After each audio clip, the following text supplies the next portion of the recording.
Welcome back to the Small Business Show. I'm your host, Lori Brooks. Thank you so much for joining me today. If you're enjoying the show, don't forget to subscribe, like, and share. This week, I have the pleasure of chatting with Sarah Muniz, financial advisor and author of Undiscovered Voices, Unlocking the Potential of Women in Insurance. Sarah, welcome, and thank you so much for joining me today. Thank you for having me. I'm glad to be here. And I'm super excited to have you.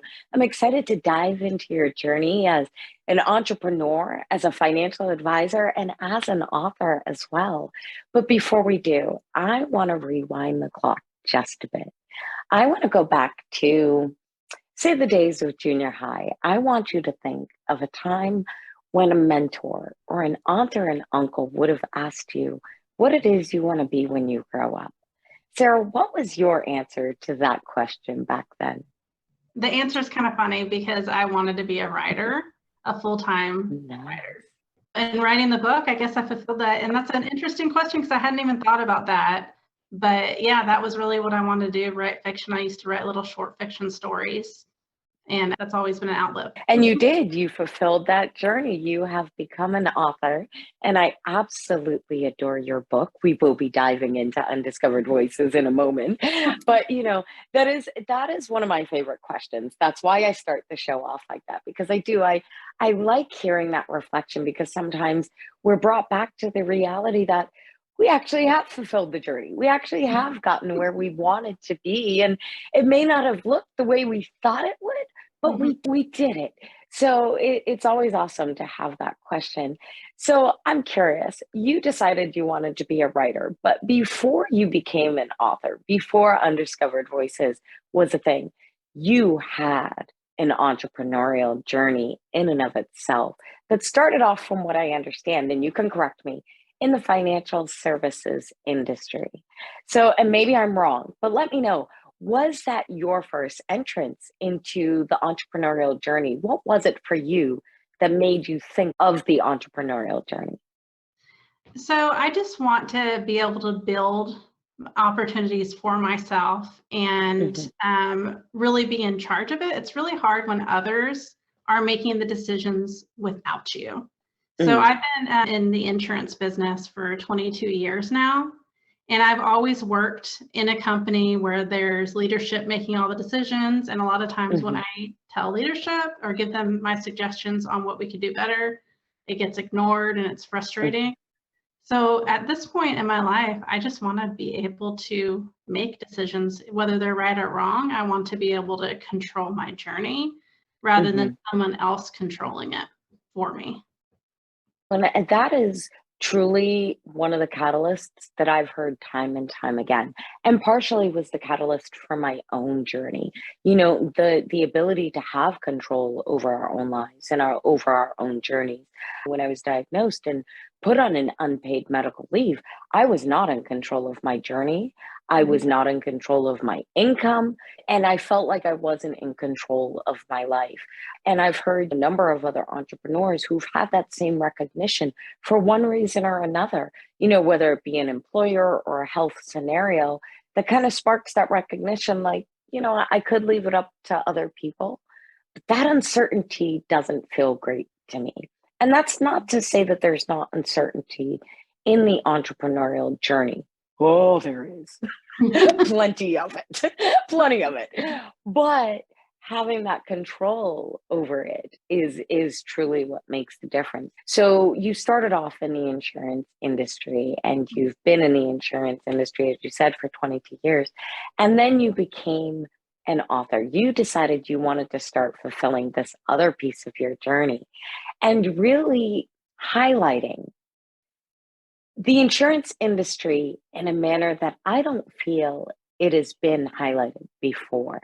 And having been a part of the insurance industry myself, I felt it was extremely important to have you on as a guest and have the opportunity to kind of dive into your book, of which I do have here with me for all to see. And of course, I'm holding it up the wrong way for the camera, guys, right? Yeah. So this is Undiscovered Voices, Unlocking the Potential of Women in Insurance. Sarah, I'd love for you to tell me what sparked your decision to truly go ahead and begin writing this book?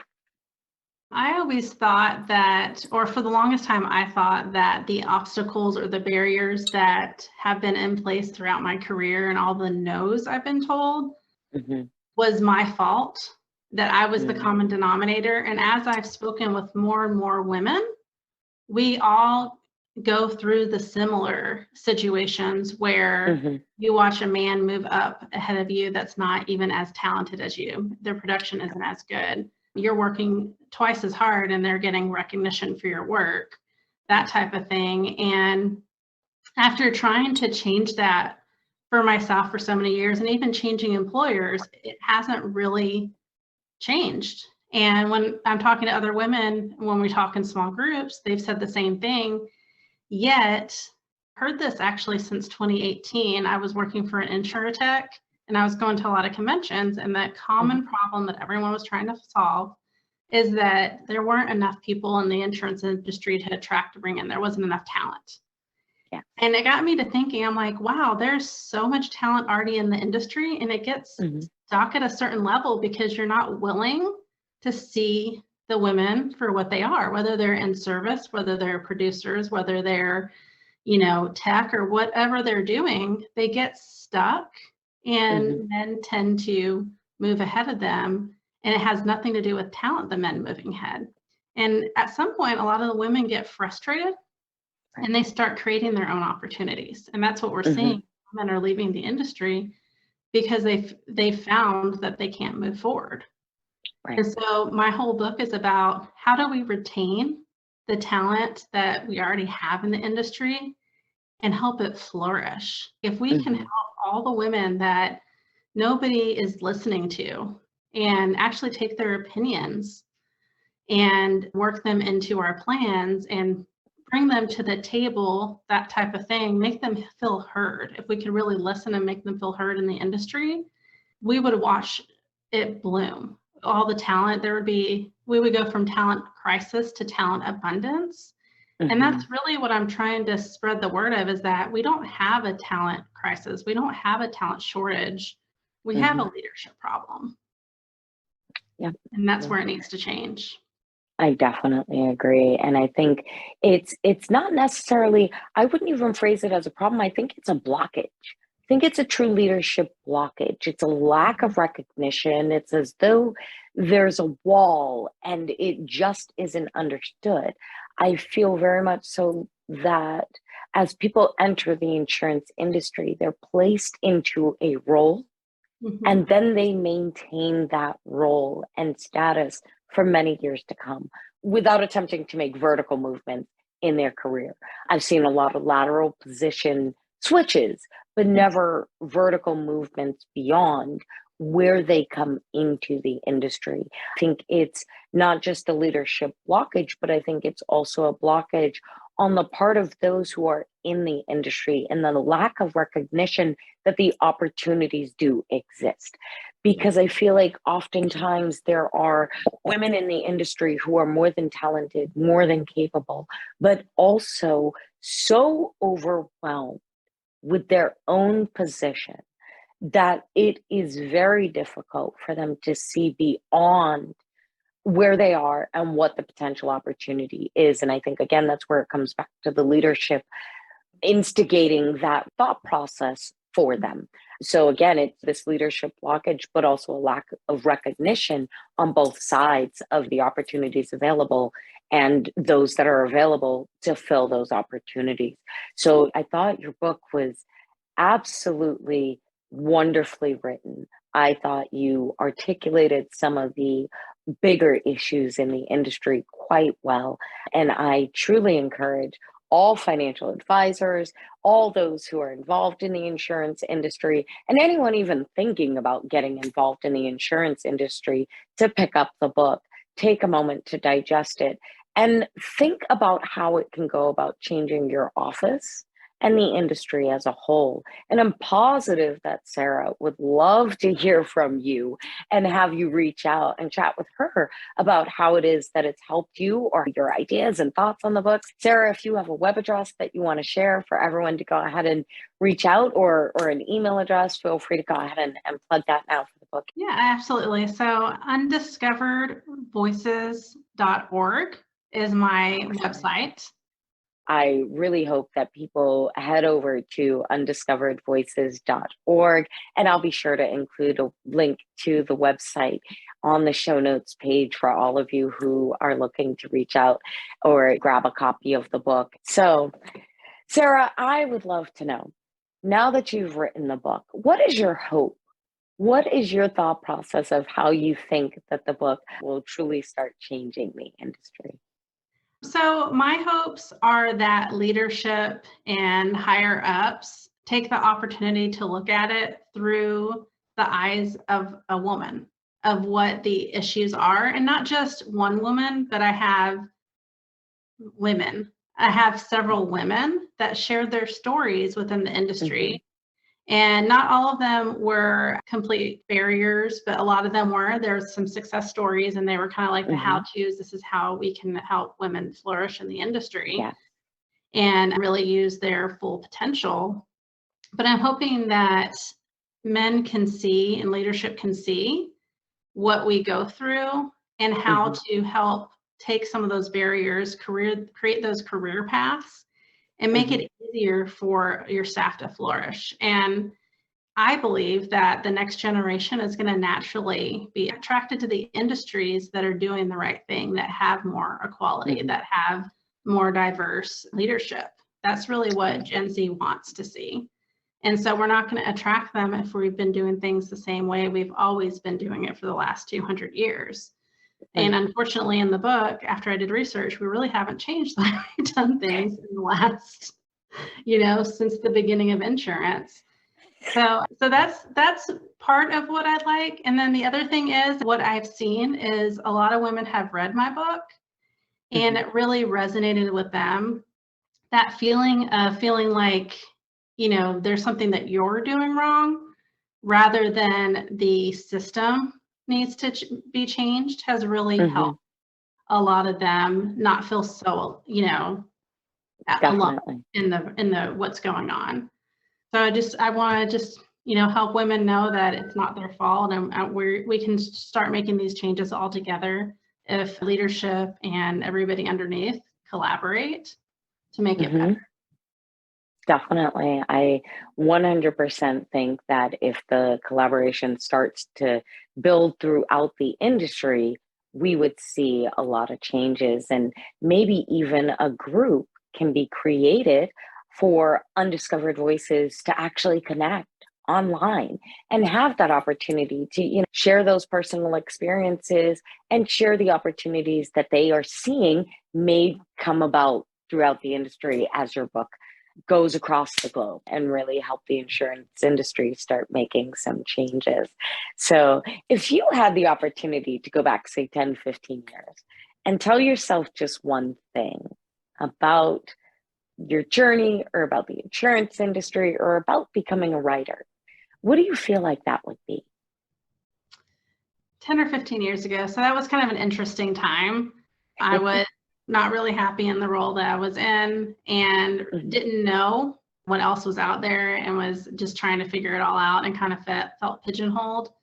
And I think I would tell myself that everything's going to work out the way it's supposed to, that you're going to be okay. You don't have to stress out about it, that your journey is going to lead to writing a book and sharing it with others.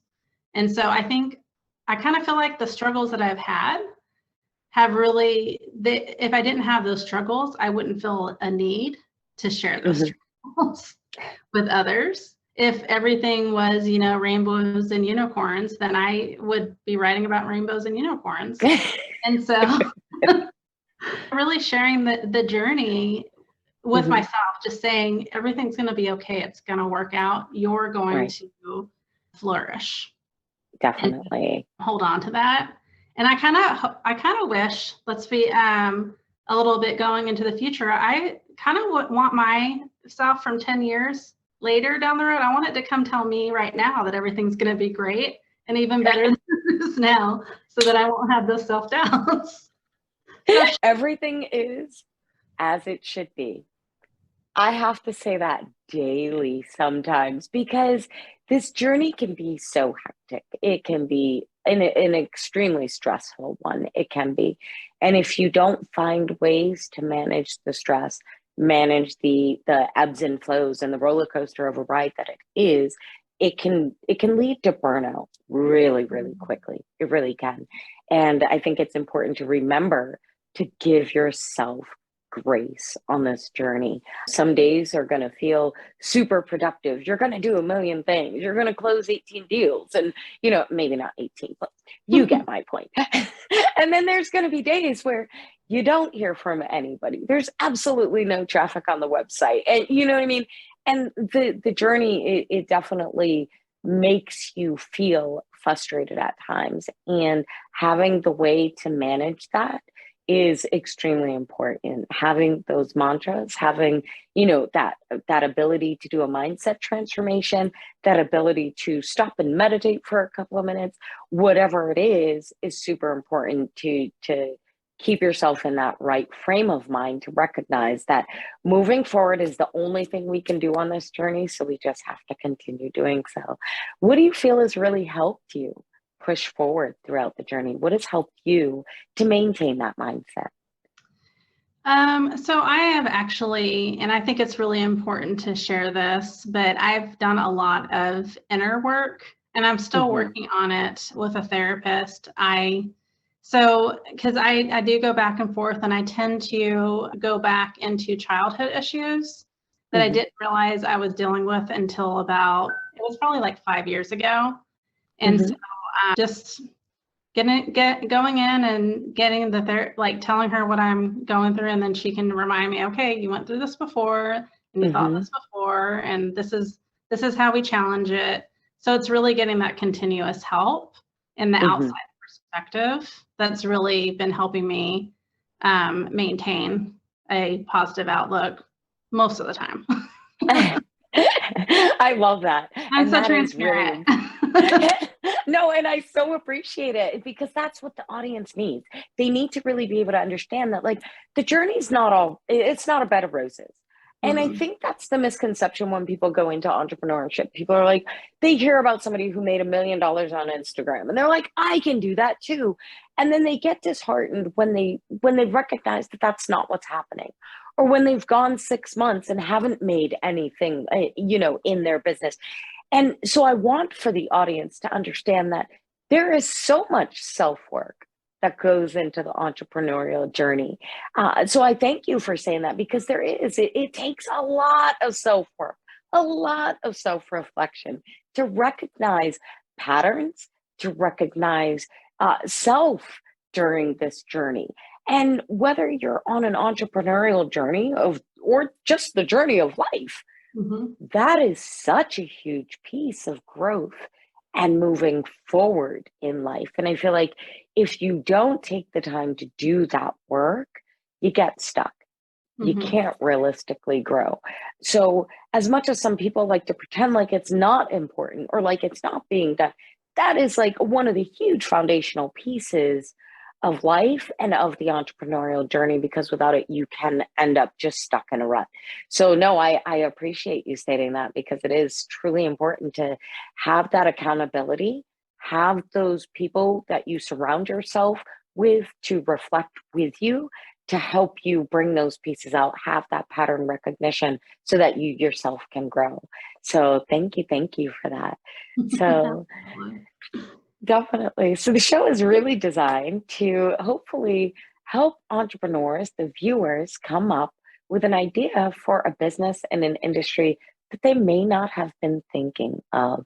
And you have your foot in a couple of different industries over there. You are a consultant, you are an author, you are a financial advisor. So I would love to know, if you had the ability to go ahead and just wave a magic wand and change anything at all in your practice or any facet of your practice, we already know undiscovered voices and the changes that we'd like to make there. But if you could change anything at all with just the wave of a wand, what do you feel like that would be? If I could wave my wand, I would just make it so that money wasn't a factor. And so I would just have unlimited, whatever money I need, I have it available to me. I don't have to worry about that. And I could really speak, go out in public forums and speak and really spread the word about what's going on and how to make changes, and get into the companies to start implementing changes, and without the worry of the financial part. So my magic wand is Definitely. taking away the financials. I love that. I might be dating myself here just a bit, but audience, we now need to build the Scrooge McDuck vault. Okay, so Oh my gosh, I love Scrooge McDuck too.